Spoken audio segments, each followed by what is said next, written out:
What happens if you take the contracting tether mechanic from Just Cause 4, the guerrilla fighting style and environmental destruction of the Red Faction series, the setting and aesthetics of FTL, and combine it with a splash of top-down, space-shooting, wave-based goodness? You get a game that is damn fun, damn difficult, and forced me to change the rules of my series. My name is Graeldon, and I'm reviewing Steam games in alphabetical order to find the hidden gems in the piles of garbage, and today's game is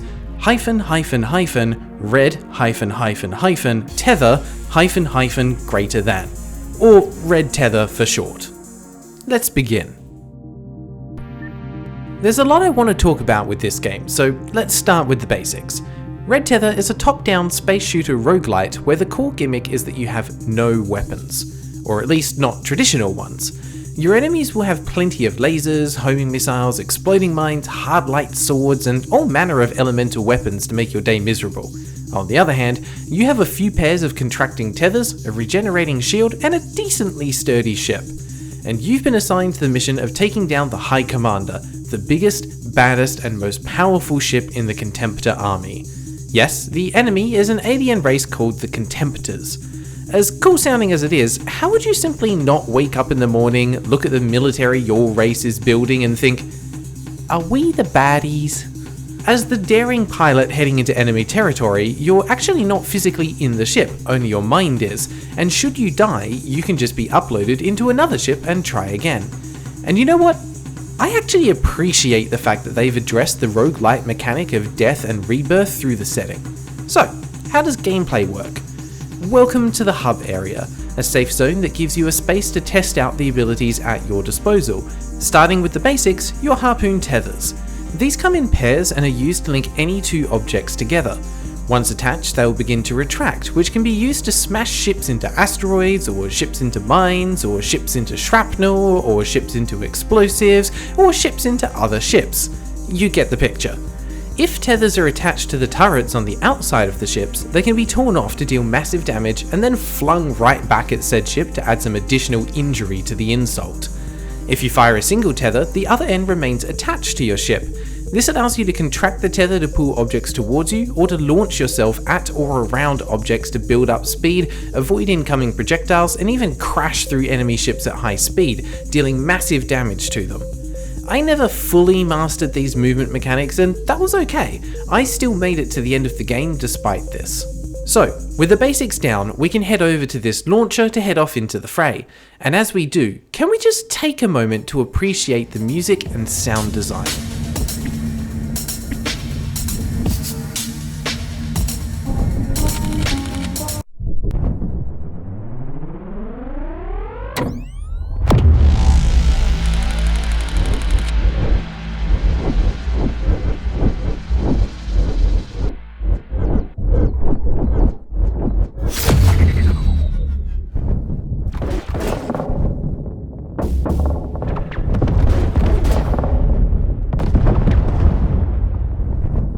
The sound effects are punchy, with just enough echo to give a sense of the vastness of space, and the music fits the striking visuals created in the style of LiDAR images perfectly.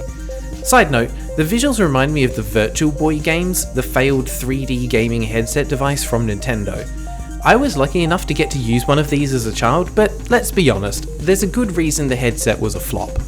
The music is the only thing in Red Tether that isn't made by Sleeper Games, who is actually a solo dev, making this effort all the more impressive. The music is by Soft and Furious, but Sleeper Games have worked some magic on it, adding filters to it when in the pause menu, or affected by one of the many status effects in the game. The music itself adds a wonderful amount of energy and urgency, while also not overwhelming or distracting the player.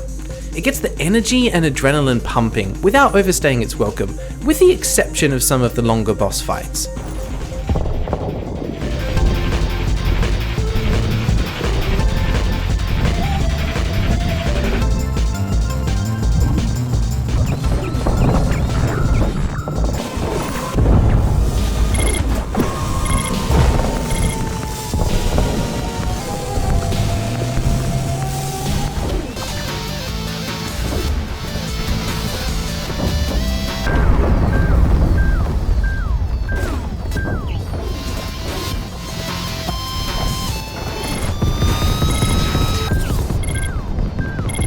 Coming back to the gameplay, the nav beacon serves as a launching off point for the first 10 waves of spaceship destroying madness. Red Tether is split into 5 sectors, each consisting of 10 waves, and each ending with a boss fight.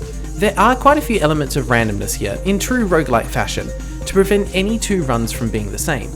Firstly, within each sector, there are A, B and C variants of most waves, so you can never be sure what is coming next, but you will eventually recognise certain waves by name. Take this wave called Sus as an example. It tempts you with a reward-laden ship with no enemies in sight, but if you hang around too long, you'll be bombarded with long-range missiles, so you'll need to turn around and deal with the slightly off-screen enemy first before taking your loot. Additionally, the boss fight at the end of each sector is randomised, pulled from a selection of suitable fights for the current sector. The first sector might end in a shipyard, a giant asteroid, or even a mining ship, and all 3 are fairly well balanced in terms of difficulty, but each has a different strength, weakness, and will need different tactics to be overcome. Adding to that, only the first and last sectors are preset. The middle 3 also have a range of variants to keep you on your toes, and each of them will add in a new mechanic or hazard for you to encounter, learn, adapt to, and then exploit the heck out of. The first 10 waves will introduce you to the basic enemy types, starting with the non-combat cargo ships and asteroids, then the small scouts armed with single-shot turrets or homing missiles, and then these larger triangular shapeships, lovingly called Doritos, that will come with progressively more dangerous varieties of weapons, ranging from rapid-fire bullets to mid-range explosive cannons, and then long-range sniper-like Gauss rifles that love to ruin your day. Every 4th wave will include an extremely valuable cargo ship carrying a variety of upgrades and healing items. In a nice touch, this ship technically counts as an enemy, so you can wipe out everything else and leave this ship for last without worrying about accidentally triggering the next wave. However, you're only able to grab 1 upgrade before the ship self-destructs, taking itself and the remaining upgrades into the flaming abyss. How do flames burn in a vacuum? Who cares? We're here to blow things up, not ask questions. The upgrades available range from health to shield upgrades to tether upgrades to utility upgrades. Health is shown in the top left and is a combination of ablative hearts and heart containers. Extra hearts that are grabbed when you're at max health will add on as makeshift armor plating, serving as temporary health which is lost when moving to the next sector. If you get 3, they will convert into a new field heart container as a permanent upgrade. Shields are represented by the diamonds around the ship that appear when taking damage, and will regenerate fairly rapidly when not actively being shot at. Once your shields are down, the next hit will damage your health, but grant you a few seconds of invulnerability to escape the danger.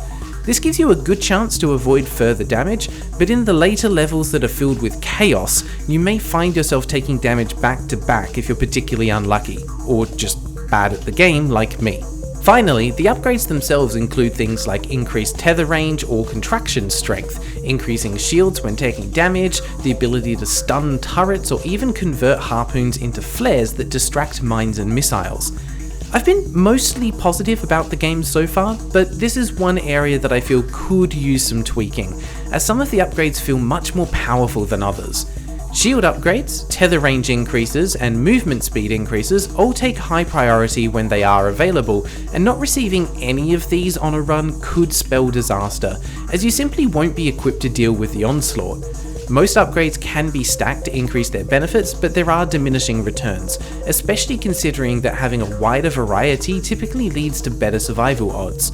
So my recommendation would be to remove the upgrades that simply give a random buff, and to reduce the chance of upgrades you've already acquired from appearing again. Some upgrades also feel like they just need a rework. For example, there is a movement speed upgrade that also causes your engine to overheat, setting you on fire. But it's also possible that I simply wasn't good enough at the game to utilise this properly. Sectors 2, 3 and 4 introduce environmental hazards like fire, acid, electricity and ice. Ice slows the regeneration of your shields and harpoons, electricity travels through your tether and can short-circuit your ship, disabling all systems for a few precious seconds, and fire and acid, well, they'll cause damage over time to your ship. The only way to remove it is to crash into an object at high speed. Usually, a ship-shaped object is best, as it will transfer the effect to them instead of you, resulting in them usually looking remarkably less ship-shaped than before. So, in theory, there is a tactic that involves taking the movement speed upgrade that causes overheating to set yourself on fire, then crash into enemy ships to deal additional damage. It's arson with extra steps. As you push through the sectors, you will occasionally uncover black boxes that will reveal tidbits of lore about the universe of Red Tether in the main hub, and if you play particularly well, you'll unlock new upgrades and even ships for future runs. This is why it falls into the roguelite rather than roguelike category, as there is some progression in between runs, as each of the new ships comes with unique abilities and the unlocked upgrades are usually more powerful than the basic ones. However, you normally need to complete a flawless sector run to unlock these. That is, completing 10 waves without taking a single heart of damage, which is definitely doable as I actually completed 40 consecutive waves flawlessly. The additional ships have interesting abilities that mix up the basic gameplay. For example, one causes a daisy chain of tethers rather than pairs, allowing you to more easily cause carnage, but at the risk of being electrocuted more easily. Another ship does less damage to enemy ships and more damage to attachments, and gives rewards for forcing the enemy to retreat due to being weaponless. These variations are welcome, and allow the player to choose a playstyle that suits them the best.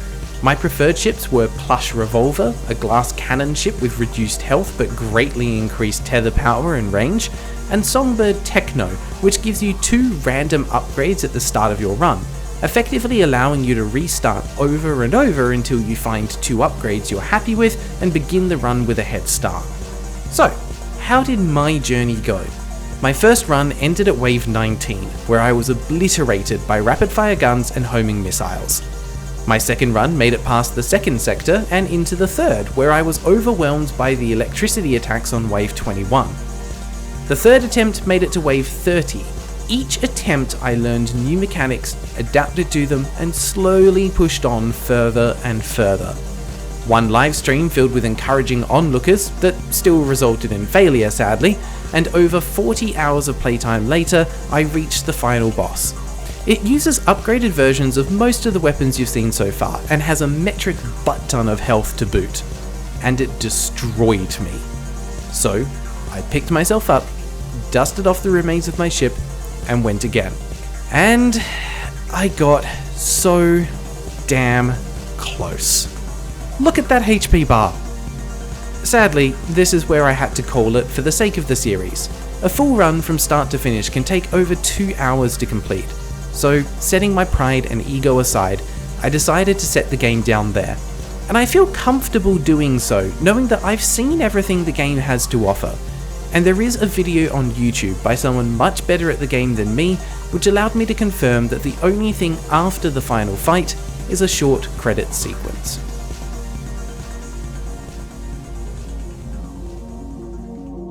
Red Tether has the magical combination of depth, difficulty, high skill ceiling, and replayability.